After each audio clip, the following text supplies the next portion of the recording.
여러분, 우리가 이 세상을 살면서 차마 죽지 못하고 이 세상의 미련을 끊임없이 갖고 있는 이유가 뭐라고 생각하시나요?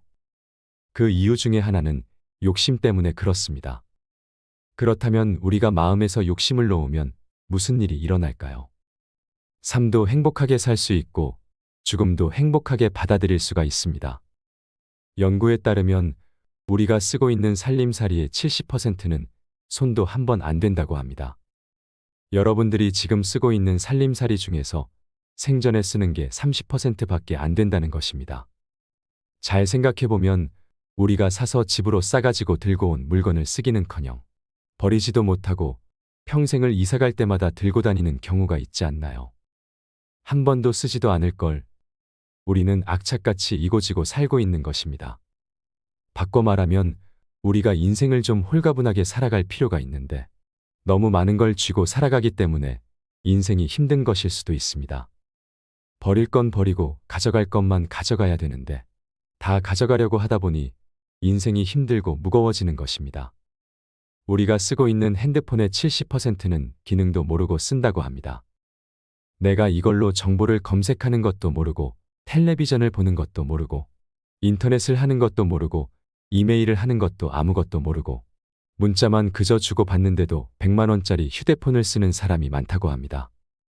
어쩌면 우리나라 국민의 80%는 100만 원짜리 핸드폰을 들고 다닐 필요가 없는 것입니다. 10만 원짜리만 들고 다녀도 되는데 필요 없는 걸 들고 다니는 이유는 무엇일까요? 우리 집도 마찬가지입니다. 우리는 공간의 70%는 필요 없는 공간을 쓰고 있다고 합니다. 비싼 폰이든 넓은 집이든 우리가 그 필요 없는 것만 걷어내도 인생살이가 홀가분하지 않을까요? 오늘은 우리가 살아가는 인생살이에 대해 이야기 나누고 싶습니다. 여러분, 자녀를 하루 종일 이 학원 저 학원 보내는 부모가 있습니다. 그런데 이 부모는 과연 자녀를 너무 사랑해서 학원에 보내는 걸까요? 잘 생각해보면 아이들을 사랑해서 보내는 게 아닙니다. 내 욕심 채우기가 급급한 경우가 많습니다. 욕심을 채우려고 아이들을 불행하게 만드는 것입니다.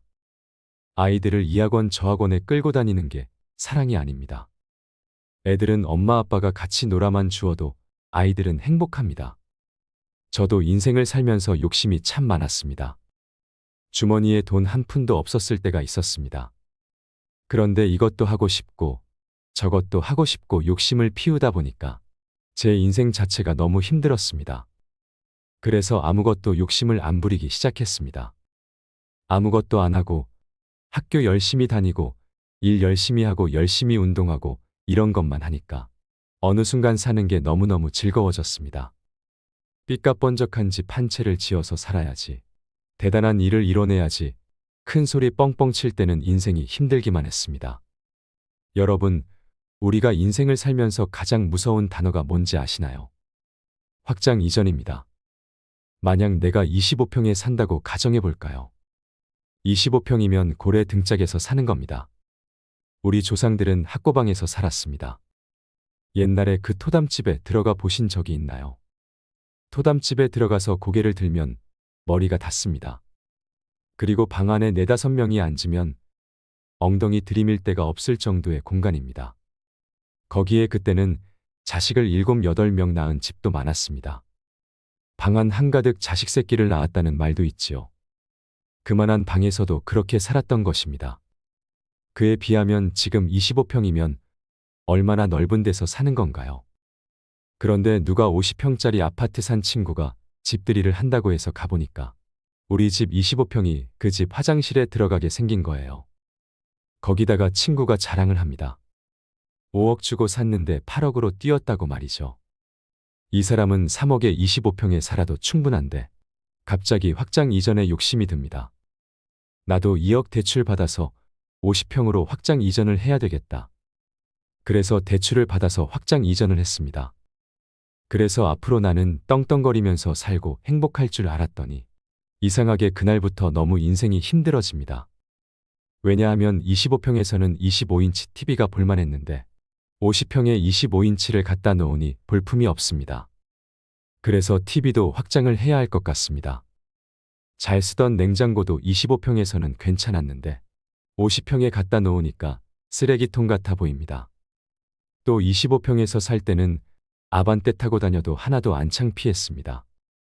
왜냐하면 그 25평에 사는 사람들은 다 K3, SM3, 소나타 이 정도인데 50평에 이사가 보니까 벤츠, BMW, 아우디가 보이는 겁니다. 그러니 도대체 아반떼를 끌고 저녁 시간에 그 동네로 퇴근하고 싶지 않아지지요. 그래서 창피해서 밤 10시에 아무도 안 볼 때 들어갑니다. 내 집인데도 크게 확장 이전을 했기 때문에 생긴 고통입니다. 또 한 가지 예를 들어드리겠습니다. 여러분, 동부건설, 동부철강을 아시나요? 과거에 얼마나 잘 나가던 회사인가요? 그런데 60개 계열사로 늘리는 바람에 도저히 회사를 유지하지 못하게 되니까 1조여 원을 분식회계를 해서 기업이 싹 날아갔습니다. 그냥 동부철강, 동부건설만 하지 욕심을 내서 확장 이전을 하는 바람에 호의호식도 못하고 한순간에 무너진 것입니다. 인생살이가 한순간에 무너지고 사기당하는 건 뭐 때문에 그런 줄 아시나요? 네, 그렇습니다. 마음 안에 욕심 때문에 그러는 것입니다. 대한민국 5천년 역사상 이렇게 잘 먹고 잘 산 적은 없었습니다. 그런데 왜 국민들은 행복하지 않은 걸까요? 나이 들어도 인생을 행복하게 살려면 기억해야 할 10가지에 대해 말씀드리겠습니다. 첫째로, 남과 비교하지 마세요. 자신의 방식대로 인생을 살되 타인의 인생을 존중하라는 말이 있습니다. 그런데 우리는 남이 잘 되는 꼴을 못 봅니다. 남 잘 되는 꼴을 보면 일단 깎아내리기 바쁩니다. 내가 하면 로맨스이고 남이 하면 스캔들이 되는 경우가 얼마나 많나요? 근데 남이야 어떻게 살든 내 멋에 살 줄 알아야 됩니다. 여러분들도 남하고 비교하지 마세요. 남하고 비교하는 순간 여러분들은 불행해집니다. 그걸 깨닫고부터는 저는 남하고 잘 비교하지 않습니다. 왜냐하면 비교한다고 해도 제가 안 되는 게 너무 많기 때문입니다. 남하고 비교하는 순간부터 행복은 날아가는 것입니다. 그래서 우리는 자기 방식대로 인생을 살아가야 합니다. 자기 방식이 없으면 어떤 일이 일어날까요? 서울대학 안 가면 패배자고, 자식이 없으면 패배자고, 강남에 못 살면 패배자고, 이런 생각을 하고 살게 되는 것입니다. 꼭 예뻐야지 훌륭하고 잘생겨야지 훌륭한 게 아닙니다. 요즘 들어서 저는 얼굴보다는 마음이 훨씬 더 중요한 것 같습니다. 그리고 나이 50 넘으면 다 거기서 거기라고도 하지요. 50 넘으면 거기서 거기에 다 비슷비슷합니다. 그런데 마음이 얼마나 아름다우냐에 따라서 다릅니다. 그래서 자기 방식대로 살 줄 알아야 된다는 것입니다. 두 번째로, 타인에게 마음을 여세요. 여러분들 중에서 이런 생각을 하고 있는 분들 계실까요?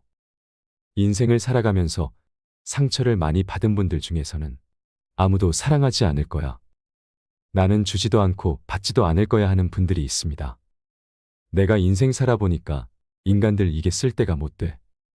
인간들 믿을 게 못 돼. 나는 사랑 같은 거 안 하고 살 거야 하는 것입니다.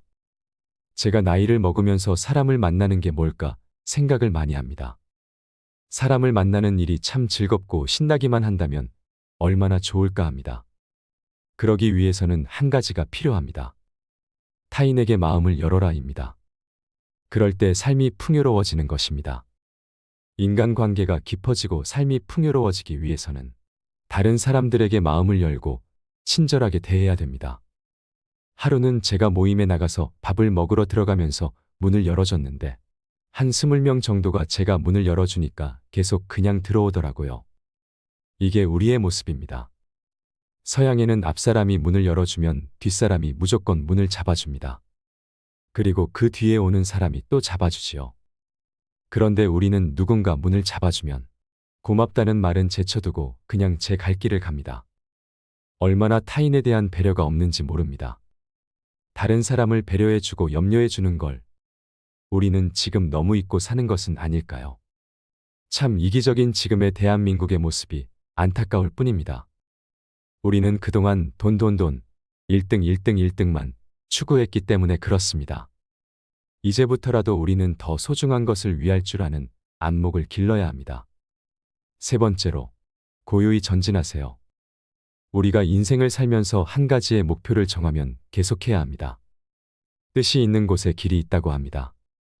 내가 뜻이 남아 있음에도 중간에 포기를 하면 한이 남게 됩니다. 그러니 하고 싶은 게 있다면, 이루고 싶은 꿈이 있다면 꾸준히 정진하세요. 한 가지의 목표를 가지고 계속 고요히 전진하면 우리는 행복한 삶을 살아갈 수 있을 것입니다. 네 번째로, 건강하게 놀고 쉬세요. 우리는 놀 때 건강하게 놀아야 합니다. 노는 게 참 중요합니다.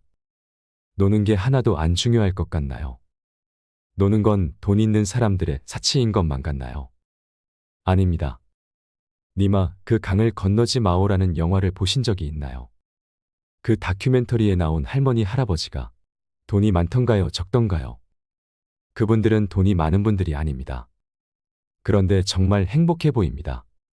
저는 그 할머니 할아버지가 손을 잡고 장난치면서 가시는 모습을 보면서 저게 바로 건강한 거구나 했습니다. 두 분이 얼마나 재미나게 살던가요? 우리는 놀 때와 쉴 때 건강한 놀이문화를 만들 필요가 있습니다. 취미생활이 있어야 합니다. 내가 좋아하는 것을 잘 아는 사람은 행복할 수 있습니다. 사는 게 즐거운 사람들은 건강하게 노는 법을 배운 사람들입니다. 다섯 번째로, 가족과 함께 좋은 시간을 보내세요. 인생을 살아가다 보면 나이를 먹으면 먹을수록 가족밖에 없다는 생각을 참 많이 하게 됩니다. 물론 친구도 벗도 중요하지만 가족이 참 소중한 것입니다. 그런데 우리나라는 가족을 위해서 산다고 말하지만 하루에 가족을 한 번도 안 만나는 사람들이 너무 많습니다. 집에 오면 서로 말도 안 하고 방에 들어가 버리고 따뜻하게 눈 마주쳐 본 적이 언제인지 기억도 나지 않습니다. 30부터 50까지 가족을 위해 산다면서 가족과 보내는 시간을 소중히 여기지 않습니다. 행복하고 싶다면 가족들과 서로 눈을 쳐다보고 대화를 나누고 앞으로 가족과 함께 영화를 보러 가고 함께 운동을 하러 다니고 소중한 추억을 많이 만드시길 바랍니다. 여섯 번째로, 자식한테 재산을 물려줄 생각을 하지 마세요. 여러분들이 만약에 70살에 다 살았다고 생각하고 자식들한테 재산을 물려주는 순간 여러분들은 자식도 잃어버리고 재산도 잃어버리고 내 인생도 잃어버리는 것입니다. 여러분, 70살에 자식들한테 재산을 주면 자식이 계속 찾아오고 용돈 주고 하지 않습니다. 찾아올까요? 안 찾아올까요? 용돈도 안 주고 바쁘다는 핑계로 찾아오지도 않는 경우가 참 많습니다.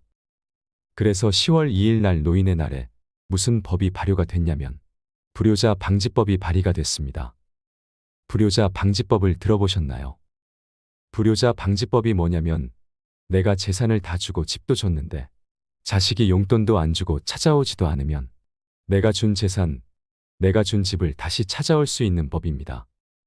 너 나한테 용돈도 안 주고 나 책임도 안 지니까 원래 내 재산이니까 내가 다시 갖고 올게 하는 겁니다.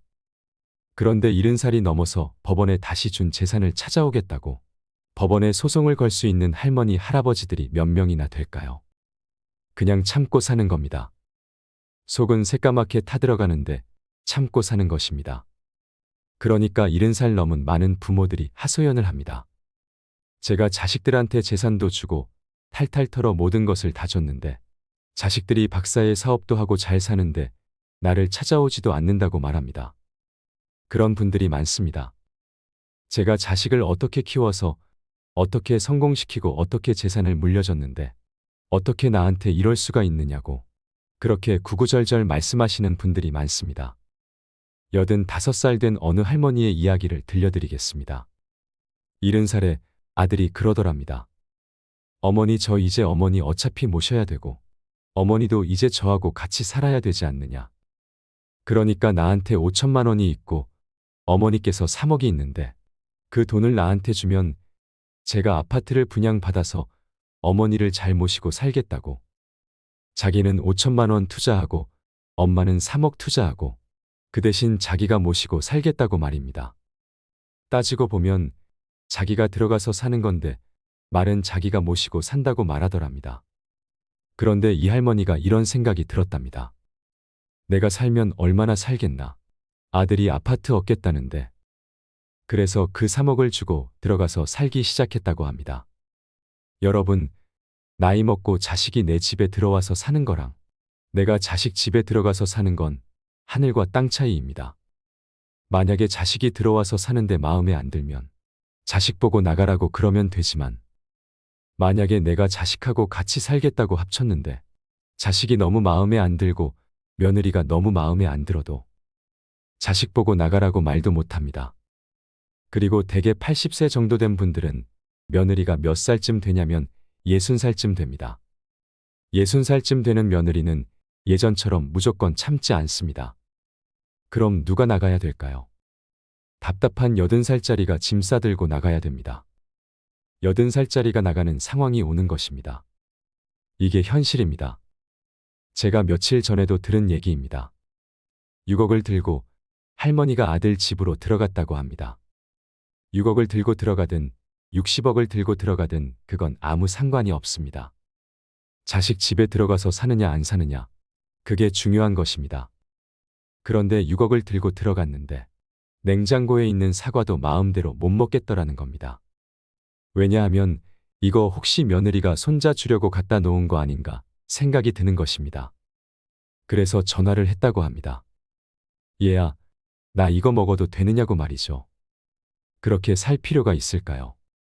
그냥 혼자 편안하게 6억 있으면 3억짜리 아파트 가고 3억은 은행에 넣어놓고 한 달에 100만 원만 써도 30년을 먹고 살 수 있는데 왜 그렇게 사느냐, 이런 생각이 들지 않으신가요?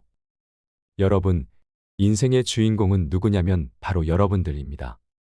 자식이 여러분들을 위해 효도할 수 없습니다. 이제는 효도를 바랄 수 없는 세상입니다.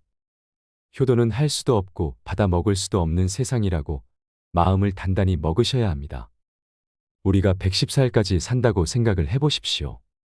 110살 먹은 엄마가 90살 먹은 아들한테 전화해서 얘야, 너 왜 나 요즘 안 찾아와? 그러면 90살 먹은 아들이 당황스럽지 않을까요? 엄마가 아직도 안 죽은 건가? 죽었는지 안 죽었는지 헷갈리는데 할 수도 있습니다. 가끔씩 엄마가 전화해서 너 왜 나 안 찾아오냐 하면 90살 먹은 아들이 당황스러울까요?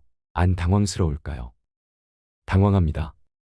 90살 된 아들은 치매가 와서 엄마가 살았는지 죽었는지도 모릅니다. 오히려 아들이 내일 모레 하고 있을지도 모르는 상황입니다. 여러분 중에 80세, 90세가 된 어머니가 계신다면 하루에 몇 번 생각하시나요? 떨어져 살면 일주일에 한 번도 생각을 안 할 때도 많을 것입니다. 그런데 엄마는 오로지 자식만 생각만 합니다. 왜냐하면 자기 인생을 살 줄 몰라서 그러는 겁니다. 자기 인생을 사는 사람은 자식이 있든 없든, 자식이 찾아오든 안 찾아오든 아무 상관없이 자기 인생을 살아갑니다. 하지만 자기의 삶이 없는 사람은 오로지 자식만 쳐다보고 110살 때도 90살 먹은 아들한테 매일같이 전화해서 너 왜 나 안 찾아와? 나 너밖에 없는데 하게 되는 것입니다. 이제는 점점 효도는 없는 시대가 되고 있습니다. 뼈아픈 현실입니다. 다시 이야기로 돌아와서 85살 된 분이 이러저러해서 70살 때 들어와서 아들하고 살기 시작했다고 합니다. 그런데 75세가 돼도 안 죽고 80이 돼도 안 죽더랍니다. 나이를 먹으면 먹을수록 돈이 더 필요합니다. 그래서 83살의 아들한테 500만 원만 달라고 했대요. 왜냐면 3억을 줬으니까 500만 원을 달라고 할 자격이 있는 거죠. 근데 그때부터 아들이 2년 동안 말을 안 하더랍니다. 2년 동안 한 집에 사는데 아들이 2년 동안 나를 사람 취급도 안 하고 말을 안 하면 그 집에서 살고 싶을까요? 살고 싶지 않겠지요. 나이를 먹으면 또 어떤 문제가 있냐면 잘 안 보이고 안 들립니다. 기억력도 안 좋아지고 여기 아프고 저기 아프게 됩니다. 그러면 그 입에서 나 행복하다, 나 기쁘다 이런 말보다는 아이고 지겨워, 아이고 사는 거 힘들어 죽겠어, 차라리 죽는 게 나아, 매번 이런 말이 많이 나오게 됩니다. 좋은 소리도 여러 번 들으면 짜증나는데 지겹다, 죽겠다, 섭섭하다는 소리를 10년 이상 들으면 옆 사람은 정말로 죽고 싶을 만큼 힘들 수도 있는 것입니다. 이 할머니는 정말로 어디다 마음 뚫 데가 단 한 군데도 없게 됐습니다. 만약에 이 할머니가 3억을 그대로 가지고 있었다면 그 서름은 받지 않았을 것입니다. 그 서름을 안 받고 그냥 자기 인생 사는 게 좋은 것입니다. 그러면 아들은 아들 인생을 사는 것이고 그럼 서로 섭섭할 것도 없고 자식과 원수될 것도 없습니다. 자식과 왜 원수가 되는 줄 아시나요? 줄 거 다 주고 원수가 됩니다.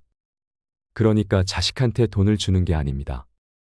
7번째로, 부정적인 생각에서 벗어나세요. 다른 사람을 험담하는 것은 자존감이 낮다는 것입니다. 다른 사람을 험담하는 사람 중에 인격이 훌륭한 사람을 본 적이 없습니다. 그러니까 남을 칭찬하는 사람이 인격이 올라가는 것입니다. 여러분, 강물이 바다로 흘러가지요. 바다로 흘러가면 겸손한 사람이 아래로 내려가는 것입니다. 그런데 바다로 내려가면 바닷물이 참 넓습니다. 겸손한 사람이 마음이 넓은 것입니다. 겸손한 사람이 마음이 바다 같은 겁니다. 그래서 작은 가슴으로, 미운 마음으로 이 사람도 욕하고 저 사람도 욕하고 입만 열면 남 욕하는 사람은 마음에 기쁨이 없는 사람입니다. 여러 사람을 만나서 이야기를 듣다 보면 누구는 어떻고 누구는 어떻고 하는 말이 참 많이 들립니다. 그럴 때 저는 저 가슴 깊숙한 곳에 그 안에 다 묻습니다. 그리고 내가 할 수 있는 한 좋은 말을 하려고 노력을 합니다. 그러고 보니 남 욕을 안 하면서부터는 마음이 더 편안해진 것 같습니다.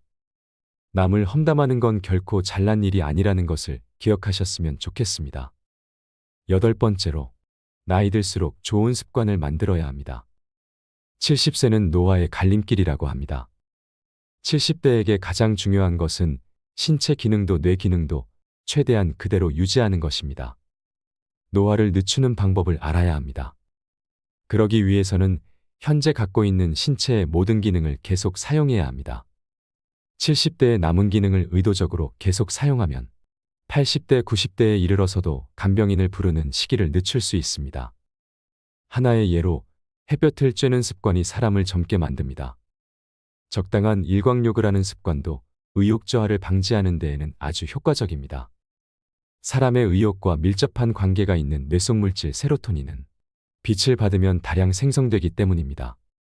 뭔가 고민이 있어서 방 안에 틀어박혀서 생각에 잠겨 있으면 기분도 가라앉습니다. 하지만 밖에 나와 햇볕을 받으면 기분이 가벼워지고 밝은 기분을 되찾을 수 있습니다. 이 또한 뇌 속에서 세로토닌이 작용을 하고 있기 때문입니다. 단, 일광욕이 부족하다고 해도 굳이 뭔가를 할 필요는 없습니다. 고령자는 자외선에 의한 기미가 남기 쉽기 때문에 일부러 의자에 앉아 선탠을 할 필요는 없습니다. 귀찮아도 무조건 움직이세요. 하루 한 번은 방 밖으로 나가 햇볕을 받으세요. 노후에는 무리해서 운동하면 안 됩니다. 가장 손쉬운 방법은 산책입니다. 일 없이 산책하는 것이 싫은 사람은 마트에 가서 쇼핑하는 것도 하나의 방법입니다. 어쨌든 하루 종일 방 안에 있는 것만은 피하고 낮에 밝은 빛을 받는 습관을 들이세요. 이것만으로도 고령자가 의욕감퇴를 막는 매우 효과적인 방법입니다. 또한 햇볕을 받아 만들어진 세로토닌은 밤에 뇌 속에서 멜라토닌이라는 호르몬을 생성합니다. 이 멜라토닌은 수면 호르몬이라고도 불리며 수면과 깊은 관련이 있습니다. 흔히 고령자가 되면 잠이 얕아지거나 불면증을 호소하는 사람이 많이 있는데 이는 멜라토닌이 감소하기 때문입니다. 젊을 때는 얼마든지 잘 수 있지만 나이가 들면 수면 시간이 줄어드는 경향이 있습니다.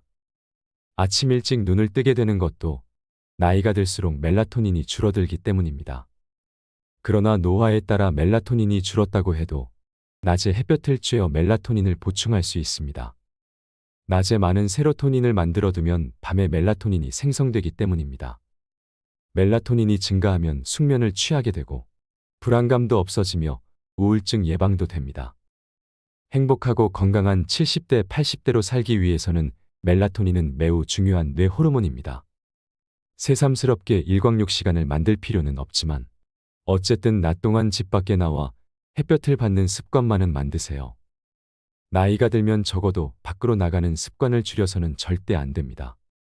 9번째로, 아픈 가족을 혼자서 도맡아 간병하는 것을 삼가야 합니다. 나이가 들게 되면 가족에 대한 간병에 혼자 직면하는 사람이 점점 많아집니다. 70대가 배우자를 간병하는 사례는 흔하지만 70대 자녀가 90대 부모를 간병하는 사례도 늘고 있습니다. 부모를 간병하다가 자식이 먼저 가는 경우도 종종 발생합니다. 간병을 시작할 때 꼭 조심해야 할 것이 하나 있습니다. 간병을 삶의 보람으로 여기지 않아야 한다는 점입니다. 70대가 되어 퇴직하면 다른 일이나 특별한 취미도 없는 사람의 경우 간병을 은퇴 이후 삶의 보람으로 여기는 사람이 있습니다. 시간이야 어쨌든 자유롭기 때문에 열심히 간호에 임할 수 있습니다. 그러면 자신은 상대에게 도움이 되고 있다는 만족감을 얻을 수 있습니다. 또한 간병을 받는 사람으로부터 신뢰도 얻을 수 있기에 한층 간병에 빠져들어가게 됩니다. 그러나 이 같은 간병에 관여하는 방식은 자신의 만년을 망쳐버릴 가능성이 높습니다. 간병받는 사람 입장에서도 자신을 돌보는 가족이 불행해지는 것을 바라지는 않을 것입니다. 그렇다면 왜 간병에 빠져들면 그 사람의 만년이 망가져 버릴까요? 우선 간병이란 시간 때우기에는 최적이라는 측면이 있습니다. 눈 깜짝할 사이에 꼬박 하루를 간병에 투입합니다. 그렇게 되면 자신을 위한 시간은 전혀 생길 수 없게 됩니다. 간병에 투입하는 시간은 3년이 지속될지, 5년이 지속될지, 아니면 10년이 지속될지 끝을 모르는 경우가 대부분입니다. 결국 가족을 떠나보낸 이후 아무것도 하지 않고 매일 지내게 되면 간병 폐인처럼 되어 늙어버리는 사례를 자주 봅니다. 간병을 해야 할 가족이 있다면 가족들 모두가 서로 힘을 합쳐 대안을 강구해야 합니다. 한 사람에게 간병을 부탁하고 미뤄두지 말고 간병하는 사람이 자기의 시간도 보낼 수 있게 해주어야 합니다. 간병을 내 삶의 유일한 보람으로 여기지 않는 것은 70대 사람이 향후 8, 90대에 이르러서도 건강하게 살아가는데 매우 중요한 포인트라고 생각합니다. 10번째로, 어떤 일을 하더라도 은퇴하면 안 됩니다.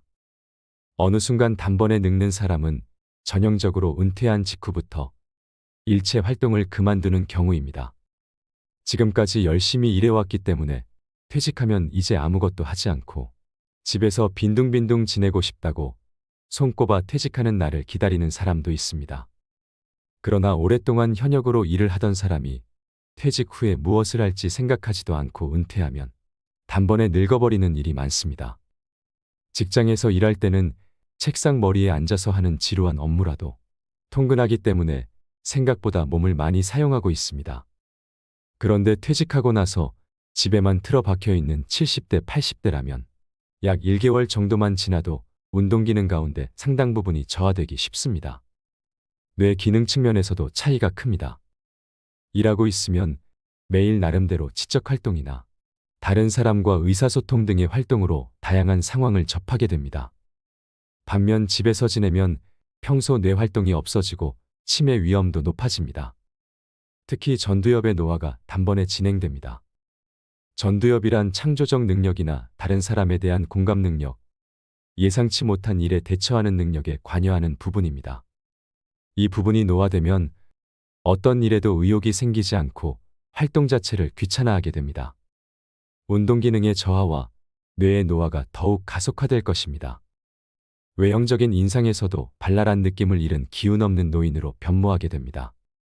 남들보다 유난히 빨리 늙는 노인을 본 적이 있으신가요? 그렇게 되지 않기 위해서라도 조만간 퇴직을 맞이할 단계라면 퇴직 이후 무엇을 할 것인지 미리 준비를 해둬야 합니다. 퇴직하고 잠시 쉬었다가 다음에 무엇을 할지 생각한다면 어느새 게으른 생활에 휩쓸려 습관으로 굳어버리는 경우가 허다합니다. 요즘엔 70대에 접어들어서도 신체적 기능은 비교적 건강하다지만 전두엽의 노화는 이미 40대부터 진행되고 있다고 합니다. 퇴직 후도 사회와 관계를 맺는다는 의미에서는 물론 일이 전부는 아닐 것입니다. 반상회의 임원이나 아파트 관리 조합의 임원, 취미 모임에서 직무를 맡는 것도 좋습니다. 자원봉사 활동도 퇴직 후에 사회에 참여하는 하나의 선택지입니다. 누군가와 협동해서 누군가에게 도움이 되거나 누군가 나를 필요로 한다고 느끼는 것은 언제까지나 현역의식을 유지하는 데 큰 도움이 될 것입니다. 특히 몸이 건강한데도 나이가 들어서 못한다며 은퇴한다는 생각은 하지 말고 현역의식을 유지하는 것이 중요합니다. 그것이 단번에 늙는 것을 막아줄 것입니다. 세상에서 으뜸인 일은 기쁜 마음으로 하루를 시작하고 말하고 싶어도 침묵하고 실망스러워질 때는 희망을 갖고 욕심을 버리고 마음 편히 공손하게 사는 것이라고 합니다. 여러분, 설령 몸이 약해져서 누구에게도 아무런 도움도 줄 수 없게 되는 순간이 오더라도 온유하고 친절한 마음을 잃지 마세요. 늙음은 무거운 짐이지만 오랜 세월 때 묻은 마음을 세월의 무게를 담아 마지막으로 닦으며 내 임종 머리맡에서 내 인생 참 고마웠다라고 떠올릴 수 있는 눈물겹게 행복한 삶을 살아가시길 바랍니다. 마지막으로 돈밖에 모르던 어느 할아버지의 이야기를 들려드리겠습니다. 할아버지가 남긴 마지막 말은 무엇이었을까요? 나는 어떻게 살았고 앞으로 어떻게 살아가야 할 것인지 생각해보는 소중한 시간이 되시길 바랍니다. 어떤 폐암 환자가 있었는데 그는 오래전에 이혼해서 자식이 없었고 동거인도 법적으로 부인이 아니라서 그의 병세가 깊어지자 미련 없이 떠났다. 그는 보호자 없이 혼자서 항암 치료를 받고 더 이상 회복의 기미가 없자 호스피스 병원으로 보내졌다. 남동생이 한 명 있었지만 몇 년 전 2억 원을 빌려주고 동생이 돈을 갚지 못하자 관계가 악화되어 연락이 끊기게 되었다. 나날이 악화되는 병세를 보면서 호스피스 팀은 우여곡절 끝에 동생을 찾아서 연락했고 마침내 동생이 형을 찾아왔다. 이미 폐암 말기의 환자는 예전의 모습이 아니었다. 동생은 그동안의 어색함과 상관없이 마음이 아파 눈시울을 붉혔다. 환자는 힘겹게 동생에게 가까이 오라고 손짓했고 마지막 유언을 남겼다. 너 내 돈 2억 갚아라. 비록 동생이 돈을 갚지 않은 것은 잘못된 행동이었지만 형으로서 마지막 떠나는 길에 동생에게 돈을 갚으라는 유언을 남긴 것은 그 사람이 가진 가치가 오직 돈뿐이었다는 것을 알려준다. 물론 배신감을 느낀 마음도 컸으리라. 남자가 그나마 편하게 떠나려면 동생의 빚을 탕감하고 남은 재산을 의미 있는 곳에 기부하고 떠나는 것이었을 것이다. 어차피 동생 외에는 남은 유족도 없기 때문에 이 세상에 태어난 의미를 조금이나마 찾는 방법일지도 몰랐다. 하지만 그 환자는 오직 동생을 향한 원망과 자신을 떠난 동거인을 향한 분노를 지니고 세상을 떠났다. 그가 살아생전 마지막으로 남긴 것은 무엇이었을까? 허공 속으로 사라져버린 너 내 돈 2억 갚아라라는 말이었다. 다행히 그의 시신은 동생이 거두었고 장례도 치렀다고 한다. 여러분은 이 할아버지의 마지막 모습에 어떤 마음이 드셨나요? 우리는 끊임없이 후회하고 고독하고 두려워하며 살아갑니다. 누구나 인생의 순간순간이 빛나길 원하지만 삶은 생각보다 호락호락하지 않습니다. 죽음 앞에 섰을 때 인생의 끄트머리에 서서 만족하며 눈을 감는 사람은 과연 몇이나 될까요? 독일의 시인 베르톨트 브레이트는 죽음을 그토록 두려워 말라. 못난 인생을 두려워하라라고 말했습니다. 행복도 고통도 내 마음에 달려 있습니다. 여러분은 지금 행복하신가요? 이상으로 인생 철학이었습니다. 철학이 있는 당신의 삶을 응원합니다.